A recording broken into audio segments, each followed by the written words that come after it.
Hola amigos, miércoles 3 de marzo del año 2021, primer miércoles de marzo, ya estamos al aire en el programa Buen Vivir a través de www.radiohoy.cl. Saludamos a todos nuestros amigos conectados a través de la web, a través de Zapping TV, canal 131, y todos nuestros amigos conectados en la red desde América del Norte, América del Sur, Europa, Asia y el Caribe. La verdad es que tenemos amigos por todas partes y bueno, este va a ser un programa muy interesante, muy entretenido y muy contingente por lo demás, porque esta noche tenemos una invitada bien especial. Ella es profesora de Estado, se llama Emma Acuña. Ella imparte labores docentes en el Instituto Nacional Superior de Comercio, el INSUCO, el famoso INSUCO, ¿no es cierto? Y vamos a hablar de un tema muy candente, muy interesante, que tiene que ver con la educación establecida en pandemia. Saludamos a Emma esta noche. Gracias por aceptar la invitación del programa. Bienvenida al programa, Emma. No, gracias a ti, Mario, por considerarme abrir este espacio y que tú me hayas invitado para hablar un tema que es tan sensible, donde circula mucha información y, bueno, necesitamos darle la mirada humana a un tema que produce mucho temor, mucha incertidumbre. Sí. Hay mucha deducción respecto a lo que pasa y lo bueno es hablarlo desde los actores. En este caso, los profesores somos los que estamos en medio de este quehacer. Claro. Sin duda, ¿cierto? Noble profesión, sí, abnegada profesión, sacrificada, muchas veces mal entendida, mal remunerada, ¿no es cierto? Pero ahí están los profesores, ¿no es cierto?, al pie del cañón.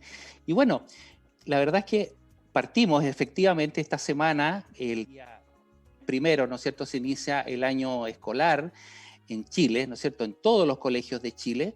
Y bueno, al día siguiente nos encontramos con una sorpresa en todos los medios nacionales de comunicación en que 5 colegios fueron rápidamente cerrados, 4 en la región metropolitana y 1 en la Araucanía por contagios de COVID.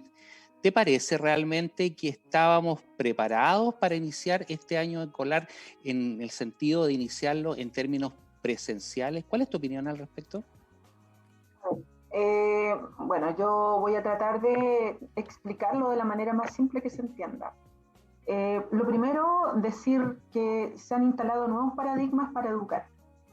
Por lo tanto, si nosotros comparamos la educación de hoy día, en medio de la pandemia, hace incluso 2 años atrás, 5 años atrás, era impensable que a nivel nacional se pudiera ocupar una forma de educar a través de las plataformas o virtualmente.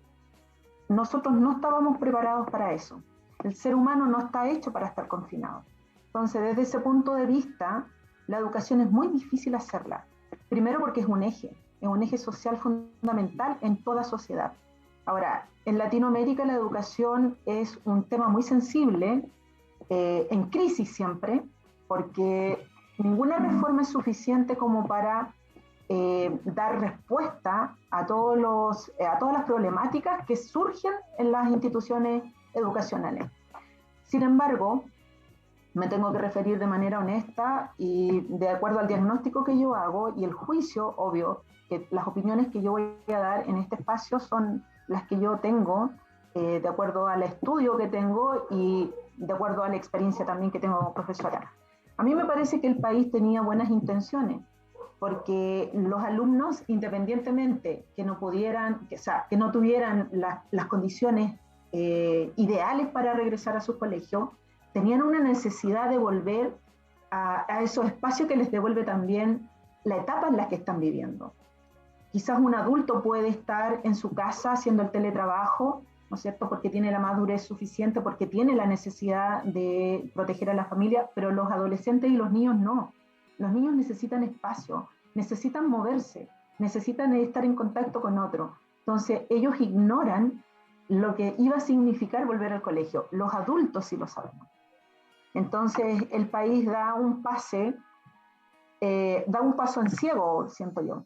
porque de no resguardar, de no tomar todas las precauciones, todos los protocolos que se pudieran aplicar dentro de las instituciones no fueran estrictas y además fiscalizadas o apoyadas por el Estado en cada una de los niveles críticos que puede tener, ¿no es cierto?, la pandemia, que es muy fácil que se contagien grupos muy, digamos, de alto tránsito, en este caso, por darle un nombre, de alto flujo humano, era normal y era esperable de que esto sucediera. A mí no me parece, no me causa asombro, era lo esperable. Era lo esperable, ¿no es cierto? Era lo esperable. ¿Te parece lógico lo que ocurrió? Sí. No era deseable, porque No, yo sin duda. no deseo hacer clases virtuales, yo quiero estar ahí para mediar, pero era lo esperable en las condiciones en que se encontraban los establecimientos, no todos, porque tenemos que entender que no todas nuestras instituciones educacionales cuentan con los recursos suficientes como para enfrentar relativamente segura la llegada de la cantidad de alumnos que llegan a los establecimientos. Ahora, ¿cómo se enfrenta eso cuando el gobierno dice, bueno, la verdad es que frente a esta cosa tan errática, ¿no es cierto?, y esta disyuntiva de asistir o no asistir, dice, bueno, esto queda a criterio prácticamente apoderado. ¿Cómo enfrenta el profesorado, ¿no es cierto?, esto de que realmente tiene que prácticamente dividirse o hacer esta cosa mixta para satisfacer tanto a la gente que está en forma presencial, que me imagino que es el menor porcentaje, a la gente que está en su casa, ¿no es cierto?, que está haciendo estas clases virtuales? ¿Cómo se compatibiliza todo eso? Bueno, todo eso obedece una estrategia, eso no se improvisa. Cada institución tiene instrucciones estrictas que emanan del ministerio, a pesar de que las circunstancias, como no son estáticas, el comportamiento del contagio no es estático, va increciendo. Y se puede abrir un espacio para decir por qué este contagio también ha ido increciendo. Y sabemos nosotros que a nosotros nos falta mucha cultura cívica para comportarnos en medio de una crisis. Entonces, somos muy emocionales, nos dejamos llevar mucho por la emoción. Ahora entiendo que el ser humano está ligado a eso, pero nos falta esa educación que le permita al ser humano actuar con cierta responsabilidad frente a los hechos críticos. Ahora, ¿qué pasa con nosotros? Nosotros los profesores fuimos convocados para hacer las clases presenciales. Nosotros tenemos que atender presencialmente todos los asuntos que surjan dentro del colegio.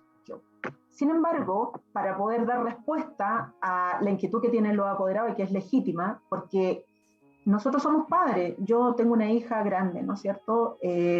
Pero pensemos en aquellos padres que mandan a sus niños al colegio y que no tienen el hábito y se olvidan de aquellas acciones que son más seguras para evitar o bajar el nivel de contagio. Entonces, se están haciendo estrategias que permitan que los grupos vayan de manera reducida y que no todos los niveles, por ejemplo, asistan simultáneamente. Al menos en nuestro liceo, a quien amo mucho, se tomaron medidas de convocar de manera, digamos, de grupos pequeños para que pudieran asistir al colegio. De hecho, en esta semana solamente están asistiendo los primeros medios.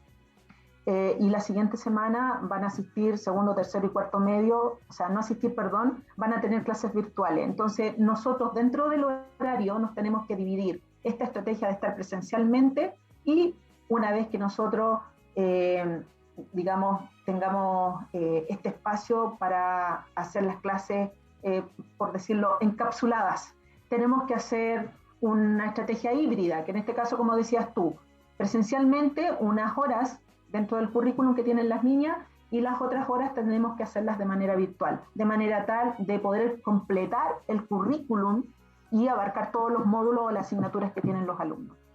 Claro. Y eso lo hace el profesor. Exacto, pero a mí me parece que resulta súper complejo el hecho de que iniciar, ¿no es cierto?, asistencia en niños que están en un kinder, un pre-kinder, ¿no es cierto?, o un primero o segundo básico, que en general tú sabes que obviamente son niños muy pequeños y no van a tener distanciamiento social, no van a usar su mascarilla, por lo tanto las medidas de protección y seguridad yo creo que son muy difíciles de contener, digamos. Distinto probablemente en chicos que ya están en la enseñanza media, ¿no es cierto?, en séptimo, octavo básico, que por lo menos ya tienen una conducta un poquito más consciente, ¿no es cierto?, en relación a esto. Y hacer toda una cosa como muy uniforme en ese aspecto, ¿no te llama a ti la atención? No entiendo un poco cómo se puede estabilizar o cómo se puede entender eso cuando con chicos muy pequeños no se podría, en definitiva. Bueno, si nosotros estamos hablando de los tipos de establecimiento, también pasa un poco por los recursos, porque hay muchos padres que están usando su opción virtual, porque tú mismo lo mencionaste, voluntariedad, o sea, estamos apelando a la voluntad de los apoderados para que ellos, en su derecho válido, envíen o no a sus niños. Ahora, si ellos deciden enviarlo, hay protocolos que se deben de cumplir. Es otra discusión saber si efectivamente todos esos recursos o todos esos insumos han llegado a los establecimientos para resguardar de manera no total, pero al menos dentro de lo posible, bajar el nivel de contagio. Pensemos, por ejemplo, los niños que están en el grado kinder, que sería un nivel donde son asistidos permanentemente por un adulto. Ahí la responsabilidad pasa por el adulto. Yo me imagino que para una mamá que trabaja, por ejemplo, y que no tiene otra opción, no va a tener más alternativa que enviarlo. Ahora, ¿quiénes deciden esta estrategia? Casualmente, o sea, curiosamente no somos los profesores. Quienes deciden estas medidas no somos nosotros. Quienes deciden estas medidas, quienes deciden y no nos obligan, pero nos señalan cuáles van a ser las estrategias, son otras personas. Yo no quiero mencionar a nadie, por supuesto, pero cada uno sabe sus conclusiones. Nosotros lo que hacemos es recibir instrucciones. Sí, claro. Recibir instrucciones y dentro de esas instrucciones tratar, ¿no es cierto?, de bajar al menor nivel la peligrosidad de contagio. Pero eso no depende solo de respetar los protocolos, porque pudiera ser que están los protocolos dispuestos en las instituciones. Sin embargo, tenemos que hablar de otra cosa, de la conducta hacia el protocolo. Y de eso nosotros no tenemos cultura. Entonces, tenemos dos cosas. La conducta que tenemos frente a lo que debemos hacer y que sea de manera correcta, y también tenemos que los recursos a veces no son suficientes para que esos protocolos se puedan respetar con rigurosidad. Entonces, Mario, dime nomás. Sí, sí, justamente iba a apuntar un poquito a lo mismo, porque obviamente tú no puedes comparar colegios, ¿no es cierto?, que en sectores más acomodados, en que tienen menos cantidad, ¿no es cierto?, de alumnos, y que tienen muchas más salas, sin duda, ¿no es cierto?, por lo tanto, puedes tener condiciones de seguridad, ¿no es cierto?, de distanciamiento, etcétera, a colegios que son más pequeños, con menos recursos, ¿no es cierto?, que probablemente tienen una mayor cantidad de alumnos por curso. Entonces, obviamente, ahí las medidas probablemente puedan ser bastante más complejas y los riesgos, además de contagio de la enfermedad, pudieran ser mucho mayores. Es que, ¿sabes? Yo lo que veo y distingo es lo siguiente. Nosotros somos un país en general que no tenemos planes para prevenir. Nosotros generalmente lo que hacemos es, ¿no es cierto?, ejecutar cuando a veces los problemas están desatados. Entonces, quizás en una planificación un poco más eficiente, si el Estado tuviera una administración un poco más eficiente respecto a esto, la pandemia no es algo que podamos manejar con facilidad porque hay muchas variables que son incontrolables. Yo puedo tener los recursos, puedo tener las estrategias, las quiero aplicar, pero ¿cómo tú educas culturalmente a una población que no está acostumbrada a ese respeto cívico entre nosotros? Entonces era un riesgo muy alto enviar y abrir las clases presenciales en las instituciones sabiendo que esto iba a ocurrir. Porque ¿cuántas veces cree que un niño se puede lavar las manos de acuerdo al protocolo? Muy poco, en realidad. Mismo, tú eres médico. Claro. Lavarse las manos no es poner las manos bajo el agua y solo hacer un movimiento, ¿no es cierto?, un movimiento casi por inercia. Debe haber un método que nos permita, tú me puedes corroborar eso, yo no necesito ser médico para decir eso, pero nosotros tenemos que enseñar hasta cómo lavarse las manos a las personas. Entonces, partimos desde ahí, desde indicarles cuáles son las conductas de peligro para el contagio y cómo usar los recursos que están disponibles en el colegio, que podrían estar dispuestos, sin embargo, las personas no los usan. Y ahí se nos viene un espiral de cosas. En una sociedad que no está acostumbrada a prevenir, está acostumbrada solamente a ejecutar cuando ya el problema está desatado. Entonces, claro, y ahí viene el problema, por supuesto. O sea, tenemos los niños en los establecimientos, pero los sistemas de salud van a colapsar. Sí, sin duda. No necesitas tener un magíster en educación o en salud para entender esto. Es un sentido común. No necesitas saber que esto va a ligar inmediatamente a colapsar los sistemas de salud. Ahora, si los sistemas de salud fueran suficientes y estuvieran preparados para recibir una gran cantidad, ¿no es cierto?, de contagiados, ojalá no todos cayeran en la UTI o en la UCI, pero si llega a suceder esto, aunque trabajen en red, no son suficientes. Entonces, le sale mucho más económico al país prevenir que afrontar, ¿no es cierto?, la crisis de salud que se viene a partir de este rebrote, porque lo va a empezar a hacer, va a empezar a suceder.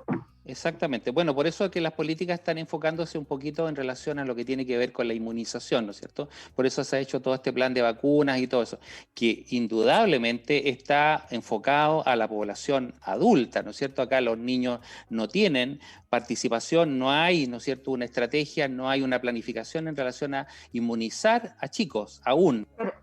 Estudios en realidad que indiquen, ¿no es cierto?, que es seguro administrar la vacuna en niños. Una pregunta, ¿tú estás vacunada? Sí. ¿Estás vacunada? ¿Te parece que todos los profesores debieran vacunarse? ¿Qué pasa si algún profesor no quiere vacunarse? ¿Cuál es la disyuntiva que se presenta? ¿Ese profesor no puede trabajar o puede trabajar igual, no puede asistir? ¿Qué pasa ahí? Bueno, volvemos a un principio básico que es de responsabilidad personal. Si yo estoy haciendo una labor que involucra al otro, porque si yo me cuido, inmediatamente en ese simple gesto de cuidarme estoy involucrando a otro. Y ahí en ese sentido estoy socializando un cuidado que no solamente mío personal, sino que también estoy cuidándote a ti. A mí me parece que hay ciertas labores que entrañan mayor peligrosidad, como por ejemplo la labor que cumples tú, que eres médico, y todo el personal que está ligado a la salud, todo el personal que puede estar ligado a atender público que tiene un alto riesgo de contagio.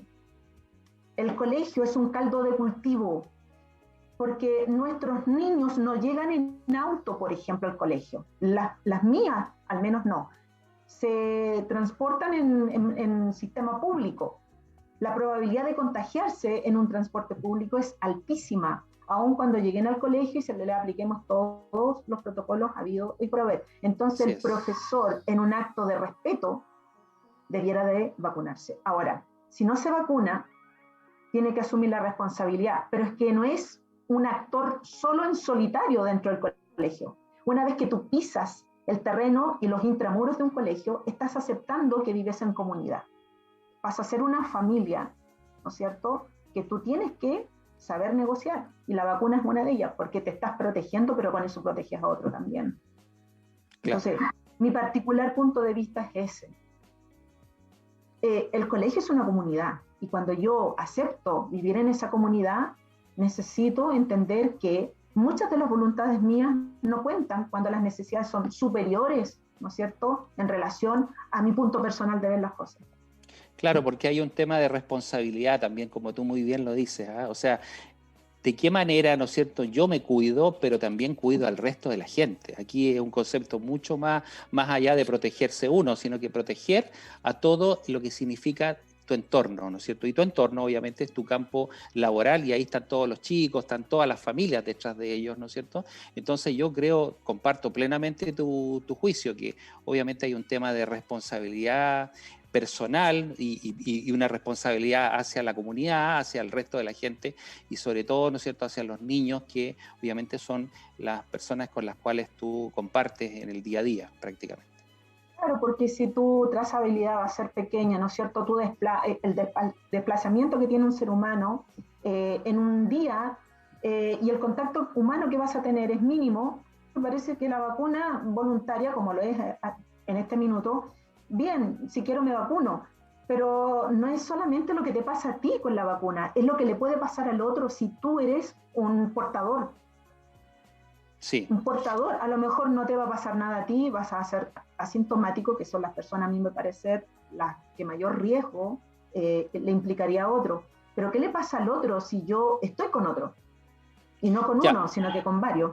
pero no hay una disposición a nivel del Ministerio de Educación que indique que todos los profesores deben vacunarse, sin duda, No, ¿no? sigue siendo No, voluntario. sigue siendo voluntario como en todas las profesiones prácticamente. Claro, porque hay Este, gente antivacuna, hay gente que sí, tiene consignas que son antivacunas, y esto es un tema viejo. Si tú te pones a mirar hacia atrás los antecedentes, María, no sé, ¿qué? algo pasó, espérame. ¿No?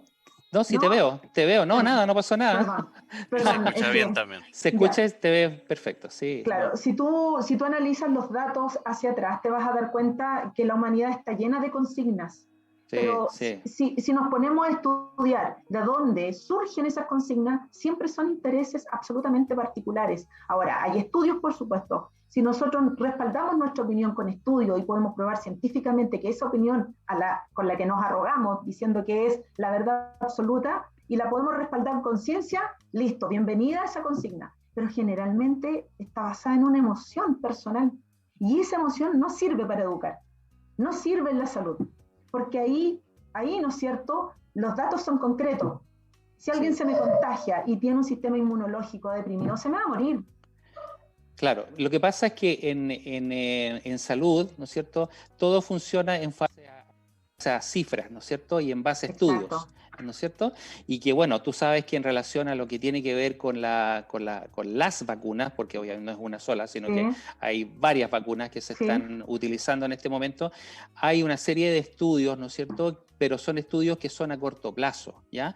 No hay una evidencia científica que ya, marque, ¿no es cierto?, en términos de tiempo, porque tú sabes que el tema de la pandemia no lleva mucho, nosotros llevamos prácticamente un año, ¿no es cierto?, prácticamente en marzo del año 2020 se presenta el primer caso y ahora ya cumplimos el año prácticamente, entonces no hay estudios a largo plazo que indiquen cuánto tiempo la vacuna te va realmente a proteger. Por lo tanto, estamos como pisando en un terreno como un poco desconocido en ese sentido, pero bueno, como dicen por ahí es lo que hay y la verdad es que tenemos que subirnos a este carro para tratar de, ¿cierto?, en alguna medida, si adquirimos la infección, que tenga una virulencia un poco más controlada, ¿no es cierto? Y no hagamos el cuadro que sea demasiado grave, ¿no es cierto? Y no tengamos una condición de salud más crítica. Básicamente a eso apunta un poco eso.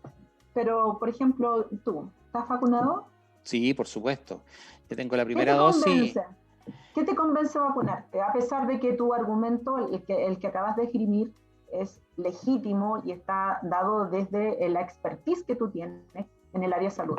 Pero quiero que tú me digas, ¿por qué te vacunaste entonces? ¿Por qué me vacuné? Mira, primero que nada, porque bueno, yo soy funcionario de la salud y primero, ¿no es cierto? Primero, por sobre todas las cosas, yo soy una persona que está extremadamente expuesta, mucho Exacto, más que las personas en condiciones normales, porque yo trato con enfermos, sin duda. claro, Y hay muchos enfermos que tú sabes que no solamente son sintomáticos, sino que son asintomáticos exactamente. también, ¿no es cierto?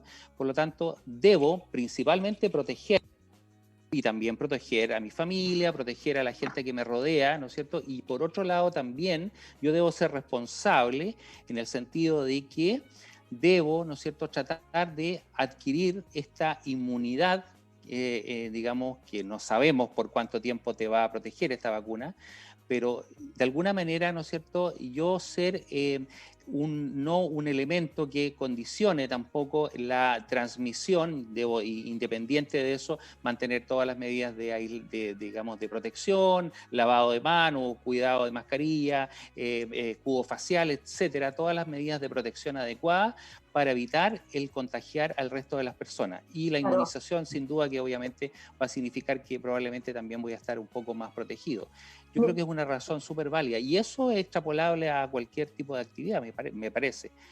Creo que, y sobre todo en el caso de los profesores realmente que comparten con chicos que la verdad es que en este momento actúan muchas veces como vectores, ¿eh? Ojo, actúan básicamente como vectores y no hacen muchas veces el cuadro clínico, sino que realmente van transmitiendo esto, ¿no es cierto? Y no se enferman, ¿no? Hay algunas teorías al respecto que tienen que ver con un sistema inmunológico un poquito distinto al adulto, y por lo tanto no harían, ¿no es cierto?, el cuadro clínico clásico que se desarrolla en etapas de adulto mayor, ¿no es cierto?, o en etapas avanzadas, que son bastante más graves. En relación a lo que tú acabas de aclarar, y obviamente me parece que está bien que lo hagas porque tú estás ligado a la salud y conoces, ¿no es cierto?, los detalles de esto. Tú mismo me das la razón, porque si yo tengo una niña en una sala donde va a estar el tiempo suficiente para que no circule el aire que se necesita, ¿no es cierto?, y va a estar un grupo indeterminado de niños, a pesar de que se hacen grupos pequeños, esa niña va a ser un vector para la casa. Las niñas, por ejemplo, que yo atiendo, generalmente en estas casas viven 8 o 10 personas.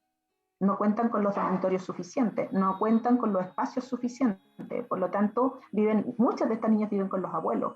Por lo tanto, van a asistir al colegio, van a llegar a sus casas y lo más probable es que puedan contagiar personas de alto riesgo. Claro, claro que sí. Y eso sí que es grave. Eso es gravísimo. Por eso es tan grave que hayan vuelto al colegio sin tener, ¿no es cierto?, en estricto rigor todos los recursos, los insumos, y que además tengamos la educación necesaria, la cultura necesaria para entender que hay ciertas conductas que nos van a minimizar el riesgo de contagio. Quizás no lo van a evitar, pero sí van a bajar bastante el riesgo de que suceda así.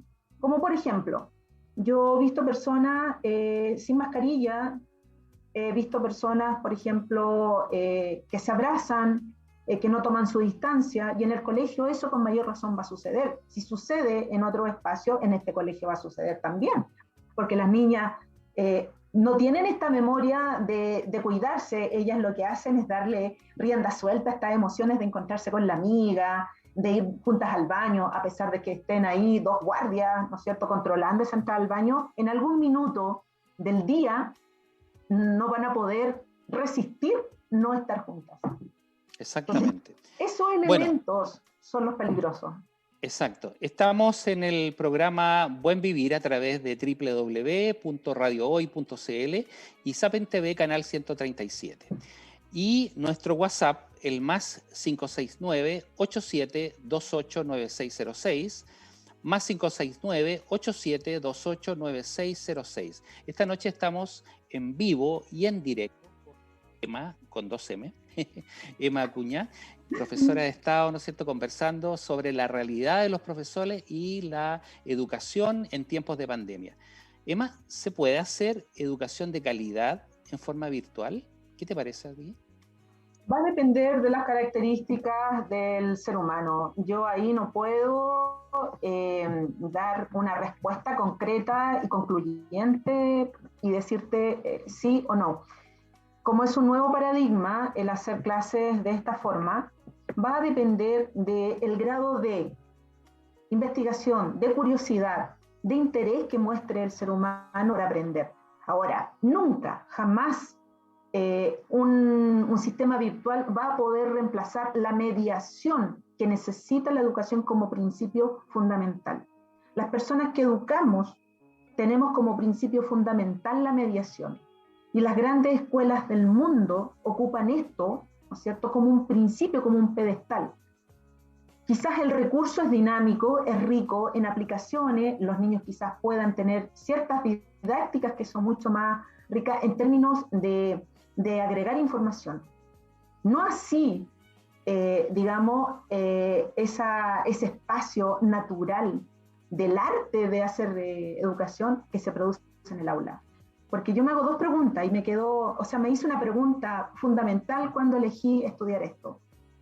¿Cuál es el estado del arte que tiene cualquier labor o cualquier profesión? La que tú elijas, tienes que siempre analizar el estado del arte, y esto incide con esta nueva forma de hacer clase. Y lo otro, ¿es un arte o una ciencia educar? ¿Es un arte o una ciencia? Es una ciencia porque tenemos estrategia, tenemos didáctica, tenemos metodologías comprobadas de que van a surtir cierto efecto en nuestros educandos, pero el arte, eso es el ser que nosotros transmitimos a nuestro alumno. Es la esencia. Hay algo de ti que queda depositado en tu alumno, y eso yo no lo aprendí en la universidad. Eso yo lo tengo como un valor agregado en mi núcleo parental, en el núcleo fundamental de la familia. Hay algo de mí que va a quedar depositado en mi alumno, y eso a mí no me lo enseñó ningún profesor en la universidad, no lo estudié en ningún libro. Eso viene acompañado con las habilidades más blandas, que son los valores y virtudes con las cuales tú te acompañas en la vida y te mueves teniendo o no esta profesión. Entonces, ¿cómo ese alumno le entregas eso virtualmente? Solo ves una cara, pero no le ves los ojos cuando está triste, cuando está apenado o cuando está contento y te quiere abrazar. Yo disfruto el abrazo de una alumna. Eso significa que pudimos conectar. Así es, así es. Entonces, nunca va a ser lo mismo, Mario, jamás. Exactamente. Bueno, vamos a hacer una pausa, si no nuestros auspiciadores nos empiezan a enviar mensajes, Miguelito, nuestro radiocontrolador también. Así que vamos a ir a un corte y volvemos en unos minutitos en este segundo bloque del programa Buen Vivir. Vamos y volvemos. Ya estamos de vuelta en el programa Buen Vivir a través de www.radiohoy.cl y por Sapin TV Canal 131. Nuestro WhatsApp es el +569 87289606, +569 87289606. Quiero enviar un saludo especial a unos amigos de ambos. Tengo que confesar que con Emma nos conocemos desde muchos años, desde la etapa de la infancia. Crecimos juntos prácticamente. Y tenemos un grupo de WhatsApp que se llama Amigos por Siempre. Y que por razones, digamos, especiales, no vamos a comentar en este momento, pero hace 3 años nos reunimos, ¿no es cierto? Y la verdad es que hemos estado en contacto desde esa época. La verdad es que crecimos juntos y bueno, formábamos un grupo muy, muy entretenido, muy especial, así que les mando un cariñoso saludo. Yo sé que ellos están ahí viéndonos, escuchando, están escuchando además, ¿no es cierto?, en esta noche en el programa, así que les mandamos un abracito, un abrazo cariñoso, un saludo muy, muy, muy especial, y para mí también es motivo de orgullo, bueno, estar con Emma esta noche y poder saber que mis amigos también están en contacto a través de la plataforma streaming de la radio. Y bueno, vamos a seguir conversando, ¿no es cierto?, en tu rol de docente, en tu rol de profesora. Cuéntame un poco cuál ha sido un poco tu experiencia de usar estas plataformas virtuales. Tú me decías en un principio que ha sido una cosa muy distinta. También tengo la misma impresión. Yo me tocó participar en muchos congresos, en muchas reuniones, ¿no es cierto?, webinar, incluso presentar temas específicos a través de plataformas digitales. Te permite una interacción bien distinta, ¿no es cierto? Pero ¿cuál ha sido tu experiencia? Porque aquí tú no tienes mucho el feedback en relación a tus alumnos, en relación a lo que es la docencia propiamente tal. Claro. ¿Qué te parece todo esto? Mira, hay que ver el vaso lleno siempre. Si bien tienes un inconveniente de no tener contacto personal, que es fundamental para que se produzca esto que te decía anteriormente, siempre va a haber un arte que no lo va a reemplazar ninguna ciencia, y eso tiene que ver con lo que tú transmites a tus alumnos. Y es por eso, voy a aprovechar de paso, no debiera de haber un profesor sin antes pasar por todos los diagnósticos psiquiátricos para poder impartir clases. ¿Por qué lo digo? Y lo voy a decir muy responsablemente. Porque hay una parte de tu ser que queda depositado en la mediación. Y por lo tanto, no es solamente no eres un pasador de contenidos, tú eres un ser humano activo en ese minuto transmitiendo aprendizajes que pueden ser muy significativos para los alumnos. Por eso hay que ser cuidadoso en este proceso de la educación. Volviendo a tu pregunta original, y que necesitaba decir eso, nosotros siempre, la tecnología ha estado presente siempre. Hoy día lo llamamos computador y antes, ¿no es cierto?, teníamos otras formas de comunicarnos. Si nosotros somos de la generación del fax, ¿te acuerdas o no? Así es. Entonces, tenemos una generación nativa tecnológica que le es muy fácil porque nace en medio de esta tecnología y le es muy fácil aprenderla. Sin embargo, hay una generación que tuvo que verse en la obligación de volver a alfabetizarse técnicamente, porque de la noche a la mañana no todo el mundo sabe ocupar las plataformas ni todas las aplicaciones que contienen ellas para enriquecer la clase. Entonces, se llevó el aula frontal se llevó a la pantalla, pero resulta que el aula virtual, a diferencia de la presencial, tiene un montón de otras aplicaciones que podrían suplir en parte también un poco ese contacto del que te hablaba yo. Pero si tú no lo sabes usar, no conoces los alcances tecnológicos, tienes una clase plana, una clase que no te dice nada. Y si antes era un poco plano, dependiendo de la metodología que tú ocupes para enseñar, aquí se agudiza.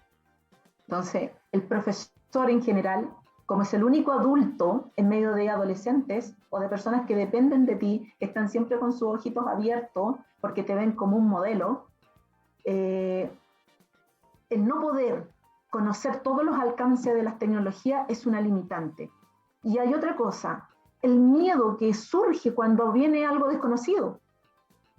Claro. Y generalmente los seres humanos ocultamos esa parte de nosotros. Queremos mostrarnos exitosos y que podemos, que sería vergonzoso no admitir que no puedes usar una plataforma. Pues bien, basta de eso, no podemos hacernos los valientes y podemos aprender con los alumnos. A mí me ha pasado, sí. Se ha invertido, aula invertida, donde los alumnos han sido mis maestros y sí, yo he sido la alumna. Y ahí tú vas interactuando. Y te vas dando cuenta que el depósito que hiciste en tu alumno está dando frutos porque él comienza a empoderarse de los conceptos que tú le vas enseñando. Entonces, hay que sacarle ventaja a este sistema.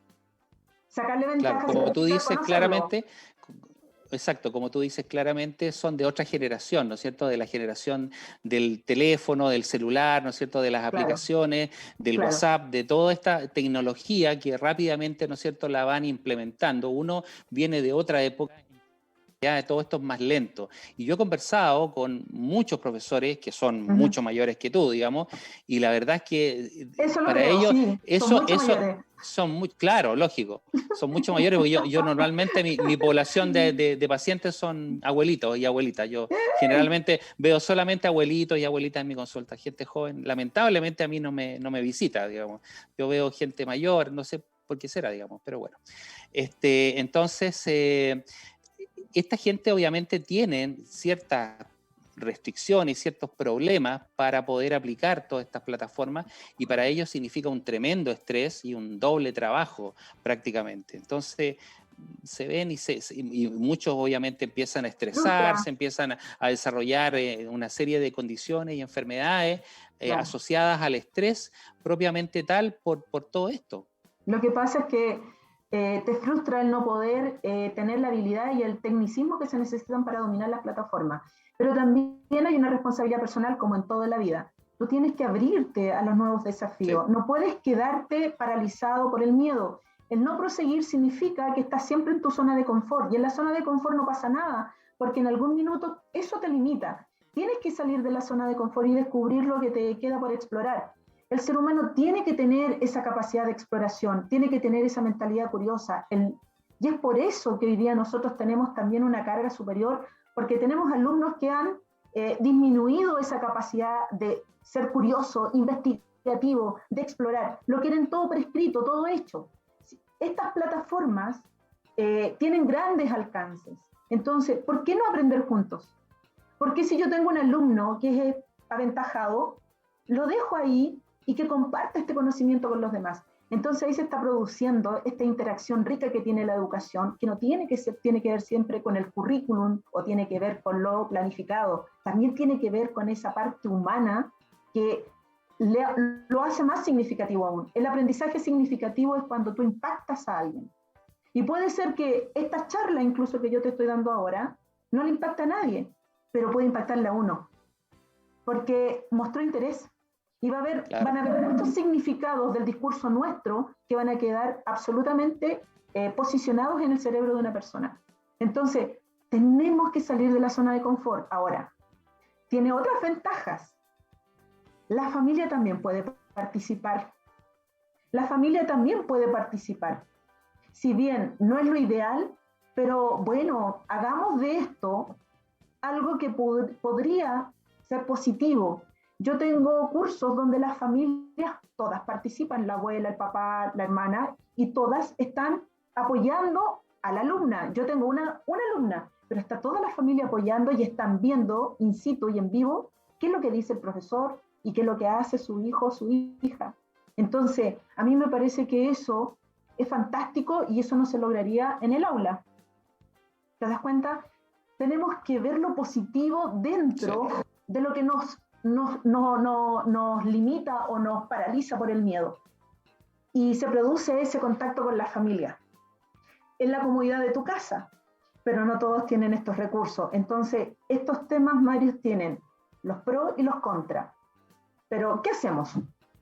¿Nos paralizamos o proseguimos?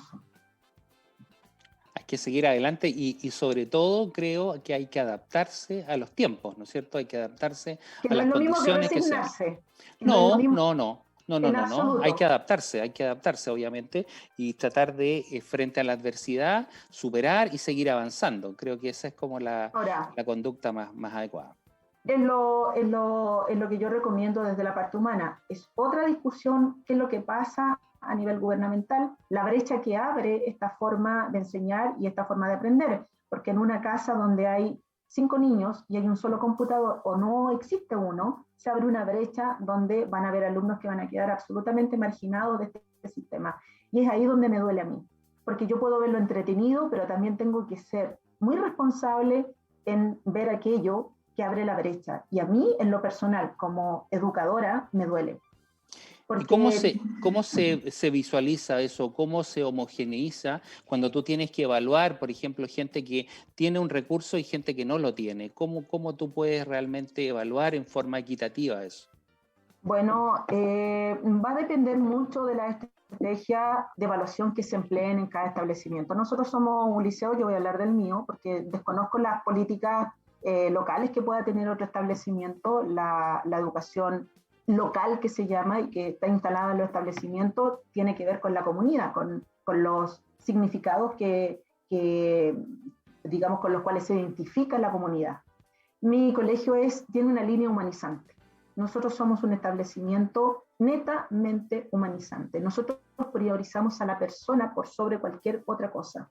Y a mí me parece que así debiera de ser. Independientemente de los recursos, las grandes escuelas, Mario, te lo vuelvo a repetir, las grandes escuelas del mundo, por ejemplo Finlandia. Finlandia no es el país que tiene la mejor educación porque tiene los más recursos. Es porque hizo un plan donde la planificación educativa apunta primero a empoderar al ser humano en su desarrollo integral. Por lo tanto, ahí nos queda un desafío.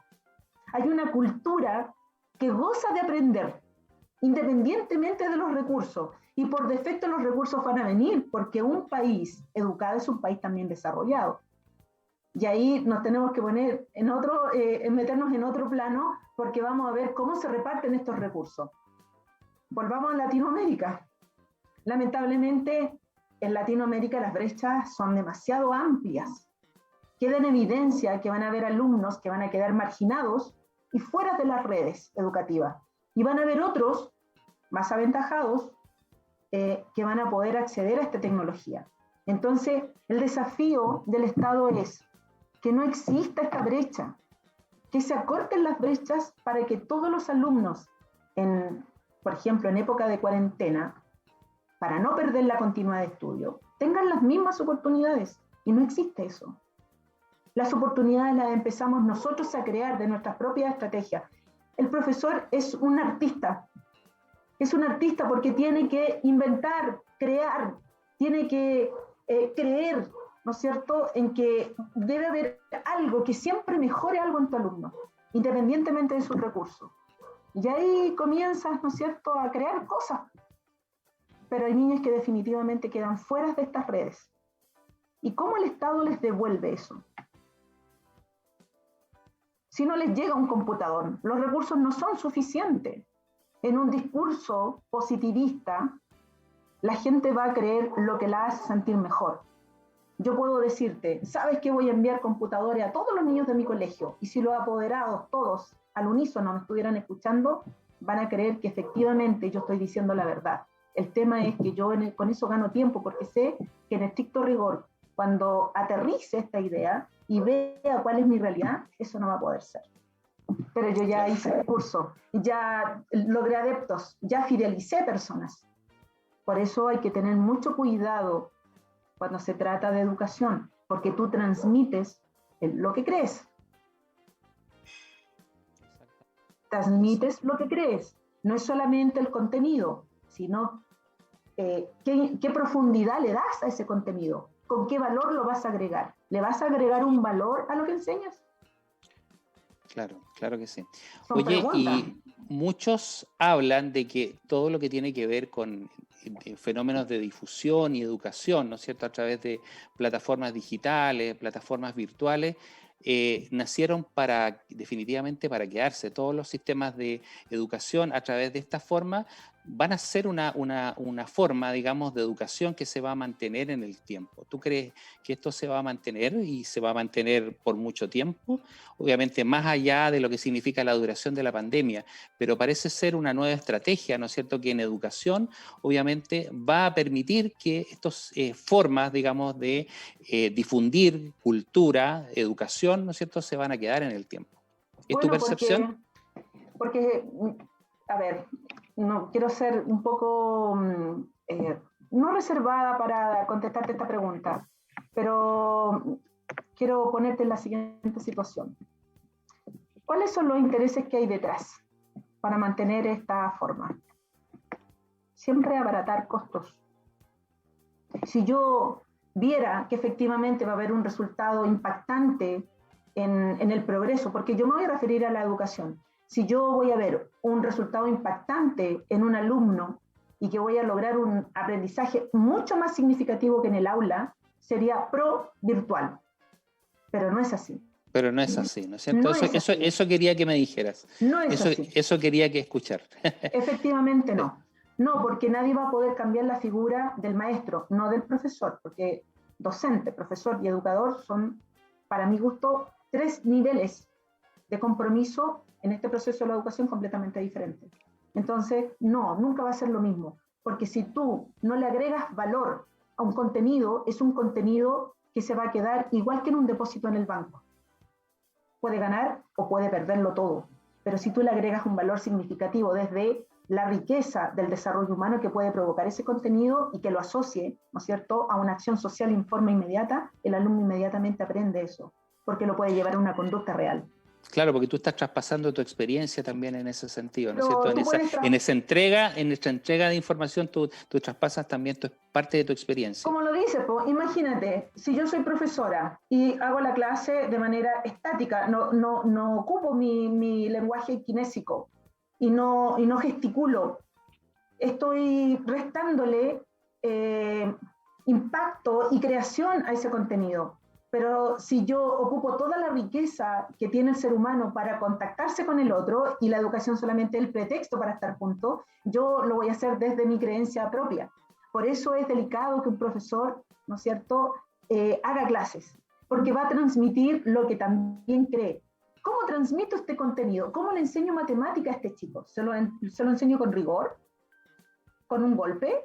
¿Se lo enseño tirándole una mecha? ¿O le digo que aunque se equivoque, puede lograrlo? ¿Cómo crees tú que puede aprender mejor? ¿Con la última frase o con las 3 primeras que te dije? No, sin duda que tiene que ver básicamente con el afecto, la emocionalidad, ¿no es cierto? Y la entrega que tú puedes proporcionar más allá de un contenido definido. O sea, además que, claro, perdona que te interrumpa, pero te decía, es como un pez en el agua, yo estoy en mi medio. A mí me emociona cuando están las niñas y las niñas se reconocen entre ellas como compañeras, no como competidoras. Entonces te das cuenta que la estrategia mía puede ser muy diferente a la del otro. A lo mejor el otro va a decir, mañana quiero que ustedes me traigan un ensayo y vamos a ver quién gana. Inmediatamente abres la brecha entre ellas, haces una acción separatista y lo que destruye es inmediatamente el sentido social que tiene la educación. Yo aprendo contigo. Y eso tiene que ser permanente. Exactamente. Tiene que ser todo un proceso, sin duda. O sea, aquí hay la interacción que se establece, ¿no es cierto?, entre el docente, el profesor, ¿no es cierto?, y sus alumnos, y La yo creo que es comunidad fundamental. completa. Y por otro lado, ¿no es cierto?, tú impartes en un instituto en que se imparten carreras técnico-profesionales, ¿no es cierto?, que obviamente me imagino que requieren no solamente de lo que es una malla teórica, sino que también es una malla curricular en muchos casos práctica, de actividades, ¿no es cierto?, que obviamente hay que desarrollar y eso debe ser presencial. Es como si tú estudiaras medicina, ¿no es cierto?, a través de una plataforma virtual sin haber visto un paciente. A mí no me extrañaría Probablemente. que alguien convenza de que eso es posible y siempre va a haber alguien ingenuo que crea que lo es. Entonces, si tú me preguntaras qué es la educación, dos cosas. ¿Quiénes están susceptibles a ser educados y quiénes son capaces de transmitir esos aprendizajes? Entonces, capaz que alguien crea que los pacientes se pueden atender virtualmente.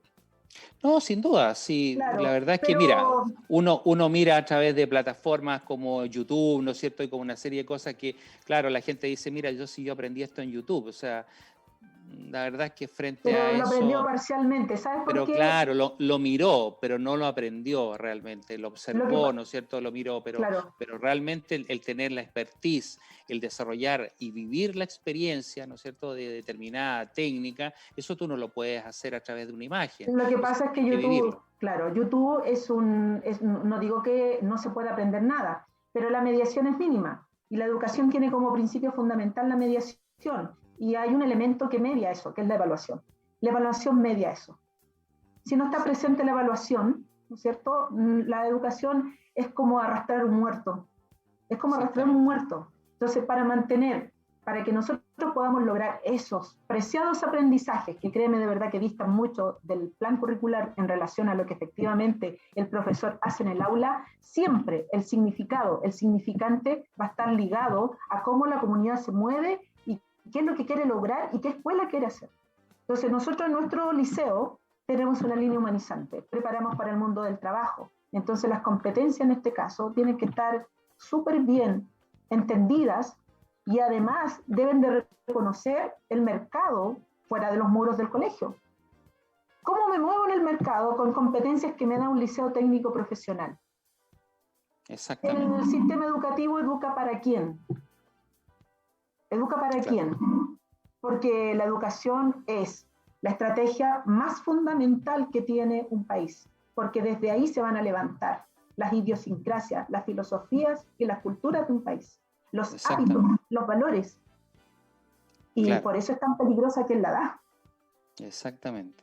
Oye, nos quedan poquitos Entonces, minutos para terminar el programa, pero no puedo dejar de pedirte, ¿no es cierto?, que entregues algún mensaje a tu comunidad estudiantil, tus alumnas, ¿no es cierto?, tu gente de tu colegio.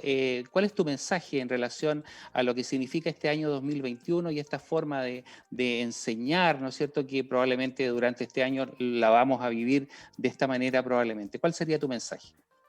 eh, la verdad es que somos todos héroes cuando nos convencemos de que en cualquier acción que tengamos, sea la educación o no, estamos involucrando al otro. Nosotros en nuestro liceo hacemos una labor más que educativa, una labor social. Y ahí yo lo único que puedo decir es que tengo colegas que son héroes en la mayor cantidad de veces, se comportan como héroes, van más allá de su rol, van más allá de dar contenidos. Nuestra comunidad lo que hace es tratar de atender a los seres humanos que llegan en su rol de alumno cuando entran al colegio. Cuando atiendes tú al ser humano puedes comprender todas sus facetas, puedes comprender toda esa riqueza, puedes atenderlas porque te involucras. Entonces, mi mensaje es que no descansen, sigan siendo héroes, porque siempre a través de esa labor vamos a poder rescatar una niña que en el liceo o en las instituciones es el único lado, o sea, es el único lugar, perdón, donde existe una contención social y se pueden cambiar las aristas de las oportunidades en este país. Así es. Bueno, Sí. la verdad es que ha sido un programa muy interesante, muy entretenido. Quiero agradecer tu presencia esta noche, me dio mucho gusto verte en esta faceta de educadora, ¿no es cierto?, de docente, y la verdad que tan empoderada con lo que tú estás desarrollando. Creo que es una tremenda labor, es una tremenda dedicación que realmente estableces en relación a lo que haces, ¿no es cierto? Y lo haces con pasión, con ganas, con deseo. Así que por lo mismo te felicito. Y Gracias, bueno, Mario. agradecerte la presencia tuya esta noche. Creo que ha sido un programa súper entretenido. Gracias, Mario. Bueno, y a nuestros amigos los invitamos para la próxima semana.